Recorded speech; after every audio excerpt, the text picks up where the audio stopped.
გამარჯობა, თქვენ უსმენთ რადიო სივრცეს FM 98-ზე და 5-ზე.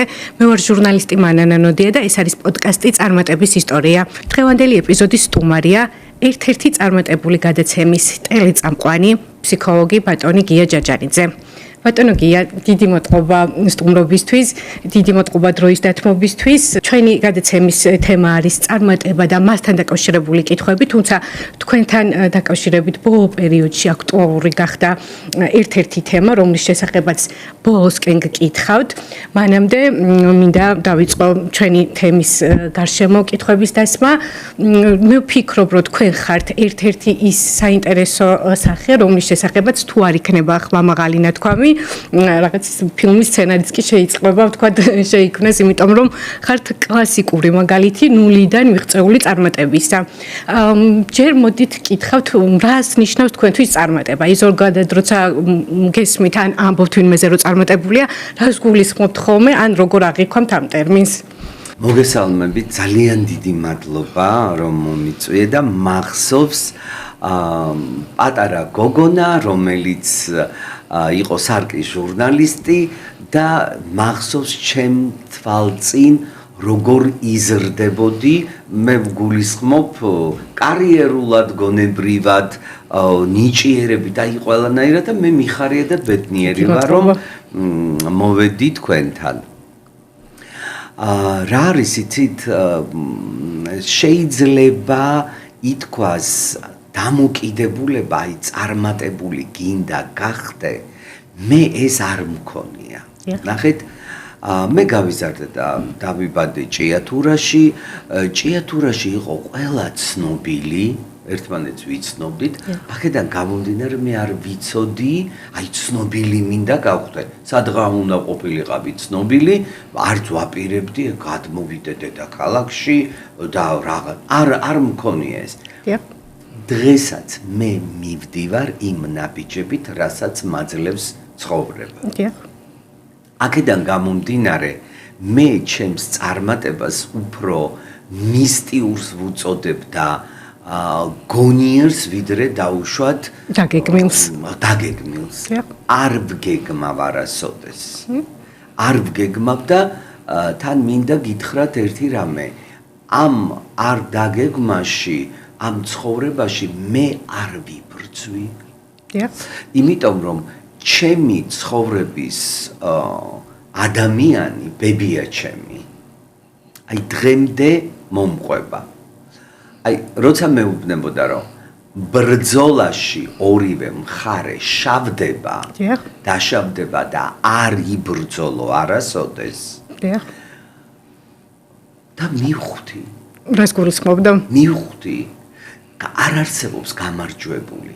თუ შენ გაიმარჯვე და ის დაამარცხე ადამიანი, შენ მთელი ცხოვრება ზურგზე უნდა გქონდეს ის ცოდვა, რომ მე შენ გებრძოლე კარიერულად რაცა და დაგამარცხე. ესე იგი მე არა ვარ წესიერი ადამიანი. და მე შემიძლია თამამად თქვა, წესიერებით შენ შეგიძლია მოიპოვო დიდება, წარმატება და ყველაფერი. შესაბამისად, წარმატებისთვის ბრძოლა არ არის საჭირო, თუმცა ბრძოლასაც გააჩნია. ბევრი ფიქრობს ზუსტად იმას, აი ახლა რაც თქვით, რომ წარმატება ცოტა შეიძლება არასწორი ბრძოლის წესები სჭირდებოდეს, რაღაც გარკვეული არასწორი ნაბიჯები, რაღაცებზე უარის თქმა მათ შორის ბევრ პრინციპზე არა ხომ? ვიღაცისთვის აუცილებელია ბრძოლა. ვიღაცა იბრძვის იმ მეთოდით, უწესო მეთოდებით. ვიღაცა სხვა რამით იბრძვის, მე არ ვიბრძვი. ნახეთ, ჩემ მეთოდსაც ბრძოლა ქვია. ოღონდ მე ვიბრძვი დუმილით. მე მაგ ძალიან დიდი ნებისყოფა. ბოლომდე გითფენ. ბოლომდე.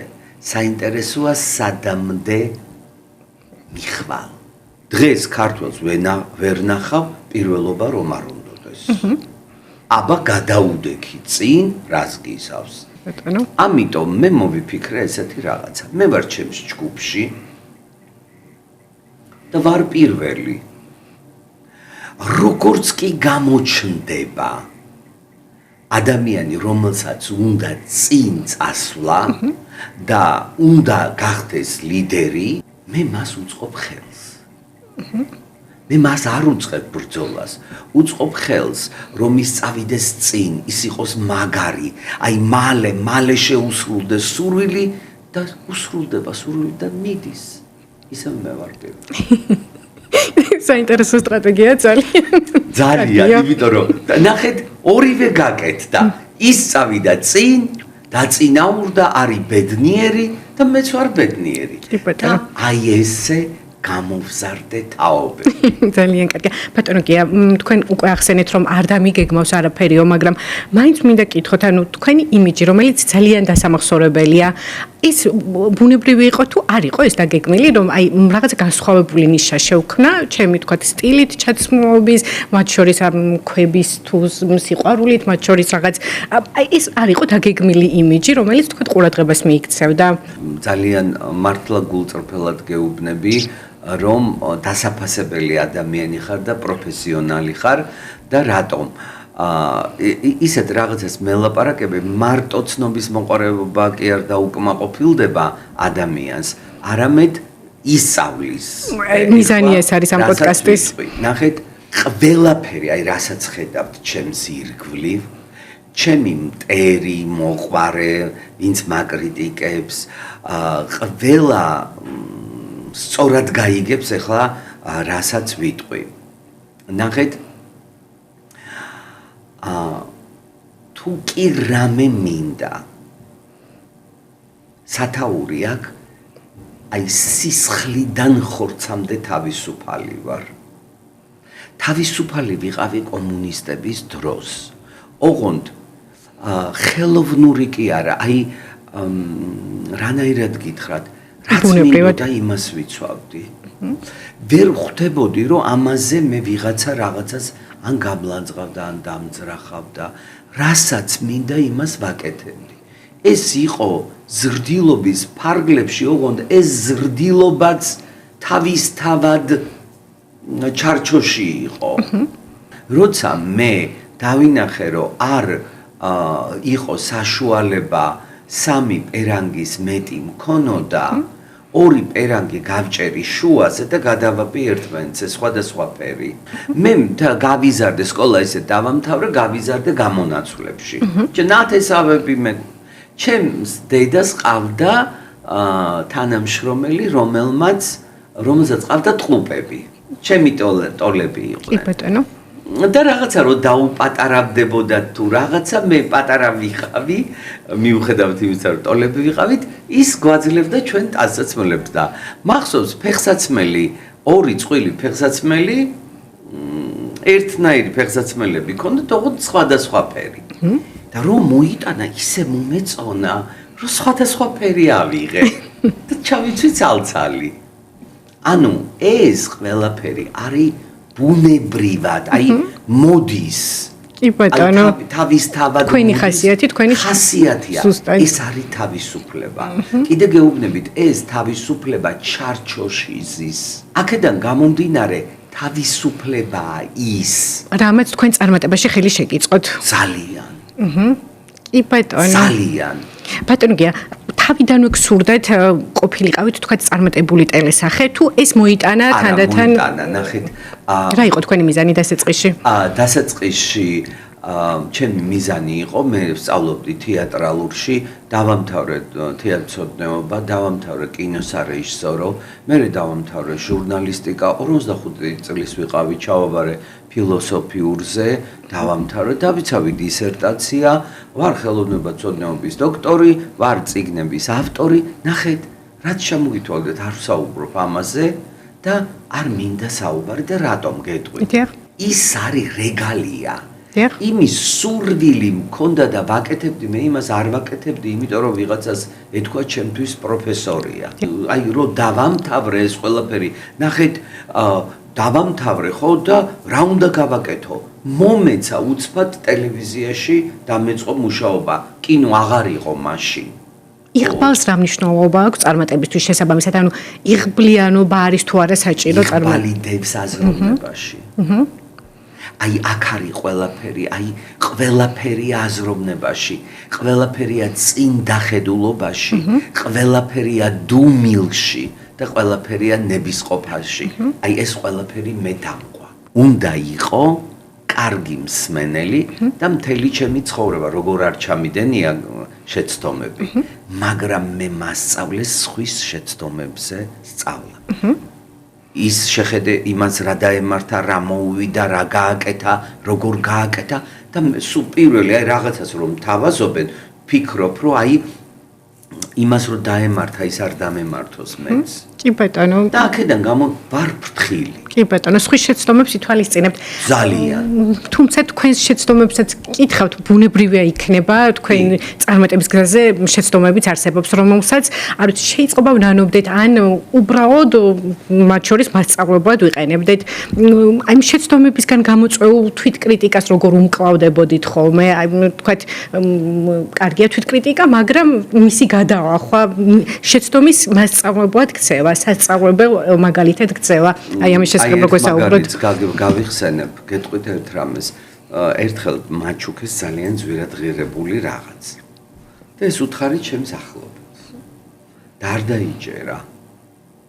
არ დაიჯერა და მივხვდი, რომ მისი გონება ვერ გაწვდა, ან ვერ დაუშვა, რომ თუ ესეთი საჩუქრის გაკეთება შეიძლება.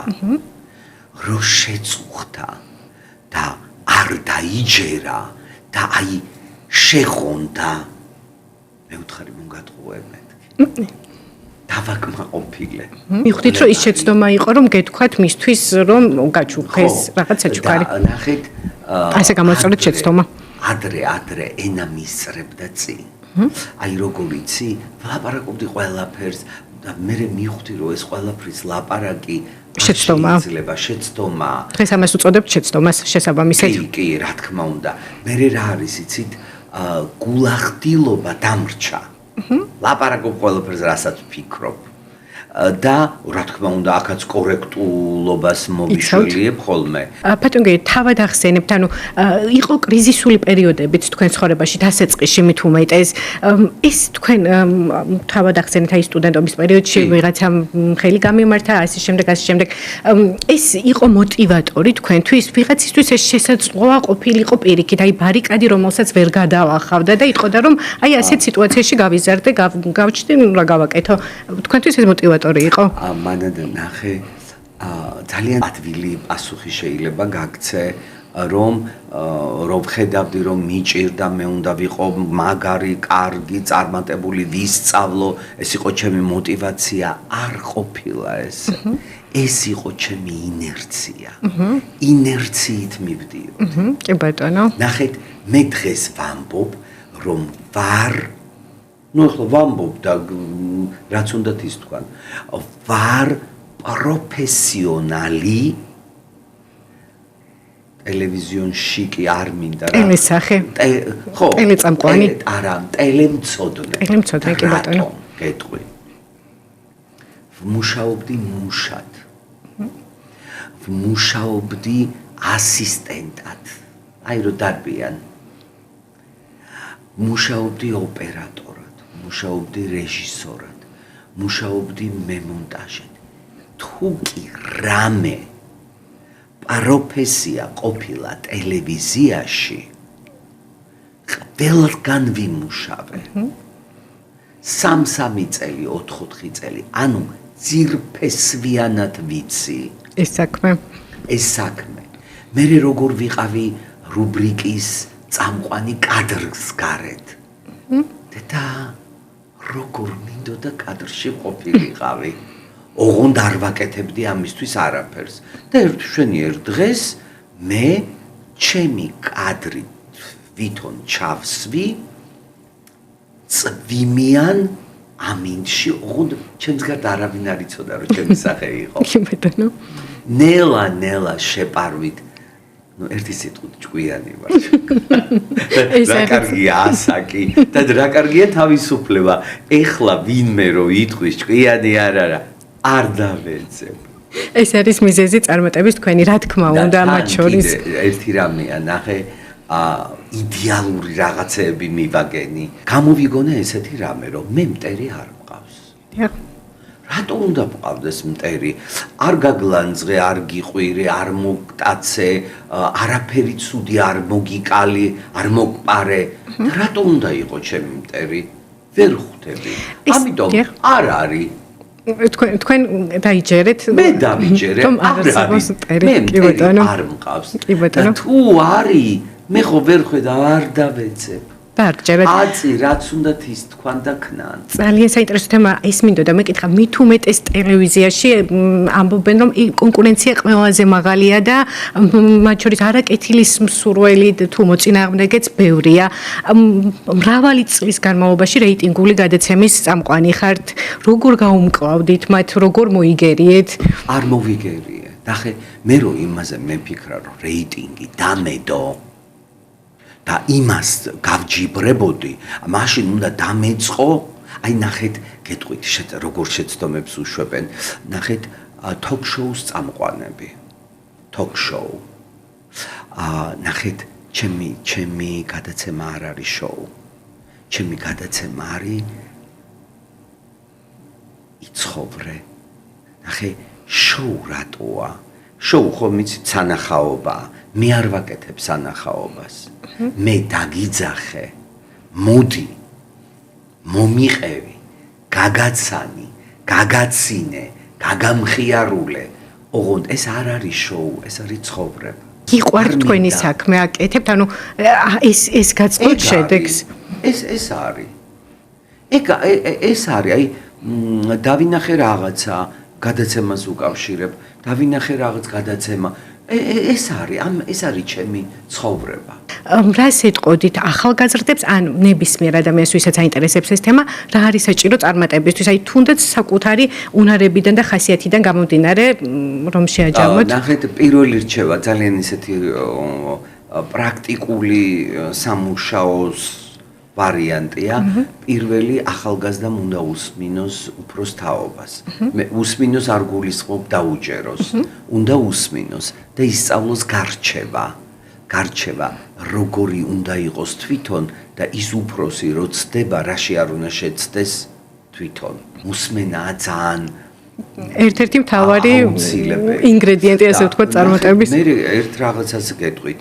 თუ ფიქრობ კარგს, ივსები კარგი ენერგიით. თუ ფიქრობ კრიტიკულად, აუცილებლად კრიტიკული დამოკიდებულება ექნებათ შენს მიმართ. და ბოლოსკენ ის აქტუალური თემა რაც დავაანონსეთ, იმიტომ რომ ბოლო კვირის ესე მთავარ განსახილველ საკითხად იქცა, უკავშირდება თქვენს თანაწამყვანს ნანიკო ხაზარაძეს, რომელმაც დატოვა ტელეკომპანია იმედი და რაღაცნაირად დაუკავშირდა ეს თქვენ სახელს სხვადასხვა გავრცელებული ვიდეოთი, მათ შორის სოცქსელში. რა კომენტარს გააკეთებდით? კავშირში იყო იქიდან გამომდინარე, რომ მე ვიყავი მეორე თანაწამყვანი. ხო, მეორე ადამიანი ვიყავი. ორ სიტყვას ვიტყვი ნანიკოზე, ეს არის ძალიან ნიჭიერი ადამიანი. წლებია მიყავს გადაცემები სხვადასხვა და ჩვენ ვართ დღესაც კარგად. ნახეთ, ბევრს გაუკვირდება, ბევრი იტყვის, მაგრამ ჩემს ასაკს შეეფერება ის, რასაც ახლა ვიტყვი. მისი ეს ქმედება იყო სუფთად, არც მეტი, არც ნაკლები. აი პატარა ბავშვს რო ესე თავში უჯიკებ და ეტყვი რომ შენ ჩაქრი. მე ესე მივიღე. თუ კარგად დააკვირდებით, იქვე მითხარ რომ გეხუმრე ბოდიში, აი ძალიან უხერხულად იგრძნო თავი. ეს ყველაფერი არ უნდა მომხდარიყო, იმიტომ რომ პირდაპირ ეთერში ვიყავით და იმიტომ რომ იყო სტუმარი. კი ბატონო. ხო და მე რო გამოვედით, მითხრა რომ ვაიმე ეს რა მომივიდა, ეს არ უნდა, რაღაც ძალიან შეწუხდა და მე ვთხარი, მაწუხებ მეთქი კაცო, იმდენჯერ შეწუხდი რომ უკვე მეც არა, всё, გავატარეთ მეთქი, მოხდა. თან საერთოდ მე ვარ ეგეთი, რომ მოხდება, მე უკვე მოხდა და მოხდა. და ამით დამთავრდა ყველაფერი. მის მერე ველაპარაკე, მივფრინავდი მეორე დღეს. რო დავბრუნდი ჩემმა მეგობარმა ჩამიგდო ნანიკომ განცხადება გააკეთა რომ მიდის შოკში ჩავარდი და თან თქვა რომ მივდივარ ეხლა რა არის იცი მე ვიცნობ ნანიკოს გამორიცხულია რომ არ მოიტყუებოდა რომ აი გაუშვეს და ამან მოიტყუო არ ყოფილა ესეთი რაღაცა რა თქმა უნდა დაურეკე ხო და მითხარ რომ ესე გადავწყვიტეო რა ესე გადავწყვიტეო და ნუ შემეკითხებიო რა ნუ რაფერს მე ვისაუბროთო ნუ ეთყობა ამ გადაწყვეტილებას არ არის ადვილი გადაწყვეტილება რა თქმა უნდა ძალიან ვინერვიულე მე კიდე დაურეკე საღამოს და მითხრა რომ ნუღა ნერვიულობ უკვე ყველაფერი გადაწყვეტილია სამსახურებთან დაკავშირებით მოგვარებული მაქვს მე ვთხარი შენ გაგახარა ღმერთო მე ვთხარი არ თუ შენ აკეთებ იმას რაც გინდა გააკეთე მაგრამ ოღონდ გულწრფელად და შემიძლია ვიტირო მართლა გულწრფელად გეუბნებით ეს ყველაფერი გააკეთა ხალხმა ამდენი მოცლილი ამდენი გაბოროტებული ორივეს მხრიდან მეც მლანძღავდნენ იმასაც ორივეს ერთად და შოკში ვარ ოღონდ შოკ საქმე როგორ გამოგელია ნანიკო ხაზარაძის და გია ჯაჯანიძის ამბავს განიხილა და შენ თავად რა დღეში ხარ რას აკეთებ შენ თვითონ აი ამან მართლა ტირილამდე მიმიყვანა ეს არის მართლა ტრაგედია კი ბატონო თუმცა ალბათ ცნობილი და საჯარო პირისთვის ერთ-ერთი თანმდევია შეიძლება დაინტერესდე და გაჩუმდე არ შეიძლება ამაზე წერო გაუთავებლად ერთ და ბევრი ერთ და იგივე ადამიანი იყო დიდ რაში შენ ხარ ცოცხალი სიცოცხლის წუთებს რატომ აძლევ ვიღაცას კი ბატონო გეთანხმებით აბსოლუტურად გეთანხმებით უბრალოდ ჩვენი ჟურნალისტების მოვალეობა რაც საზოგადოებისთვის საინტერესოა იმაზე დავსვათ კითხვა და ეს კითხვა ამიტომაა დასმული მეც ალალად ჩემი ვალია რომ მეც ახლა მასე შემეძლო რომ მე თქვა რომ იცი რა არ გიპასუხებ არა მე მინდა დავადასტურო ნანიკოს მართლა სიყვარული მართლა მინდა წარმატება ვუსურვო ჩემზე ძალიან პატარაა და თუ კარგ რამეს გააკეთებს აქაბარ და მეგობრობთ არა ძალიან მიყვარს და მართლა დარწმუნებული ვარ რომ კარგად იქნება და იმ ხალხს ვისაც აინტერესებს იცოდეს რომ მე სხვანაირი გული მაქვს და იმას ვისაც უხარო და ეს ყველაფერი მინდა რომ სამწუხარო ამბავი შევატყობინო მე ის ადამიანი მიყვარს ძალიან დიდი მადლობა ბატონო გია გულწრფელი საუბრისთვის ეს იყო პოდკასტი წარმატების ისტორია ჩვენი სტუმარი იყო ბატონი გია ჯაჯანიძე მე ვარ ჟურნალისტი მანანა ნოდია უსმენდით რადიო სივრცეს FM 98.5-ზე დიდი მადლობა ყურადღებისთვის დროებით